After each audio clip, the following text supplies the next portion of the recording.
Bismillahirrahmanirrahim. Assalamualaikum warahmatullahi wabarakatuh. Selamat pagi, selamat siang, selamat sore, selamat malam. Tergantung kalian menontonnya kapan. Di sini perkenalkan, nama saya Raffi Ahmad Jaki.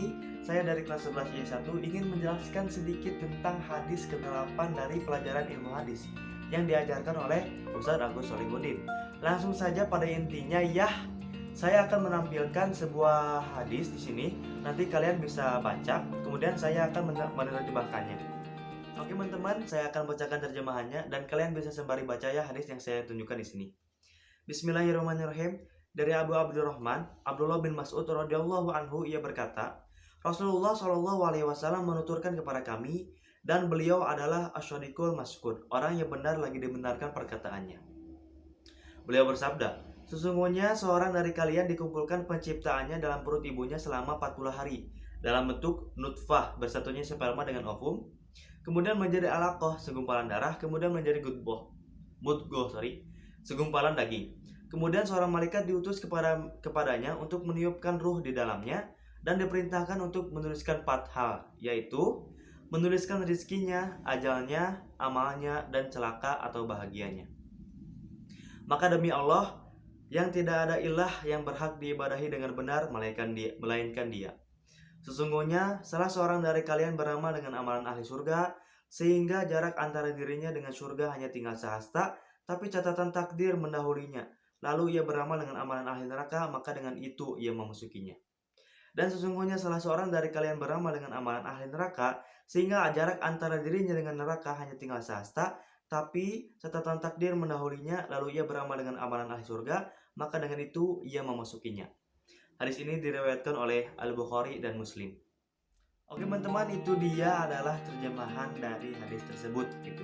Sekarang saya akan menjelaskan sedikit tentang apa sih Kak gitu, pelajaran yang berharga yang bisa kita ambil gitu. Oke, langsung saja ini yang pertama. Oke, yang pertama adalah penciptaan atau tahapan penciptaannya manusia.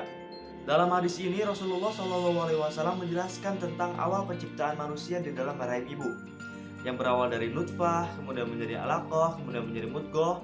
Kemudian setelah lewat 40 hari atau 120 hari, Allah Subhanahu wa taala menciptakan daging yang bertulang. Jadi di sini teman-teman semuanya kita dapat mengambil pelajaran bahwa kita sudah tahu gitu, bagaimana sih proses terjadinya manusia dalam rahim ibu itu gitu. Karena dalam hadis ini sudah dijelaskan sekali lagi ya. Jadi seperti itu. Kemudian lanjut yang kedua. Asik. Oke teman-teman, yang kedua adalah tentang peniupan ruh. Di sini ulama bersepakat bahwa ruh ditiupkan pada janin ketika janin berusia 4 bulan penuh. Masuk bulan kelima, pada masa inilah segala hukum mulai berlaku. Jadi teman-teman, pelajaran yang dapat kita ambil yang kedua ini adalah tentang peniupan ruh gitu. Jadi kita tahu kapan sih Kak gitu peniupan ruh dimulai, atau kapan sih Kak gitu peniupan ruh gitu. Ya di sini jawabannya adalah pada usia 4 bulan penuh, masuk ke bulan kelima gitu. Lanjut ke yang ketiga. Teman-teman, yang ketiga adalah wajibnya beriman kepada qadar. Hadis ini menunjukkan bahwa Allah Subhanahu wa taala telah menakdirkan nasib manusia pada sejak di alam rahim. Kemudian dalam rahim Allah Ta'ala pun memerintahkan malaikat untuk mencatat 4 ketetapan. Apa sih 4 ketetapan itu? Yang pertama adalah rizki, yang kedua adalah amal, yang ketiga adalah ajal, yang keempat adalah sengsara dan bahagia. Jadi itu adalah ketetapan yang telah ditetapkan oleh Allah Subhanahu wa taala kepada kita sejak kita di alam rahim atau sejak kita janin berusia 4 bulan. Jadi seperti itu teman-teman. Oke, sekian dari saya. Mohon maaf apabila banyak sekali kesalahan. Mohon maaf suaranya terlalu gaduh karena saya tidak memakai mic. Mohon maaf karena kata-kata saya yang balelol. Mohon maaf. Dan terima kasih atas perhatiannya. Mungkin sekian dari saya, ditutup dengan doa Rabbana atina fid dunya hasanah wa fil akhirati hasanah wa qina adzabannar. Assalamualaikum warahmatullahi wabarakatuh.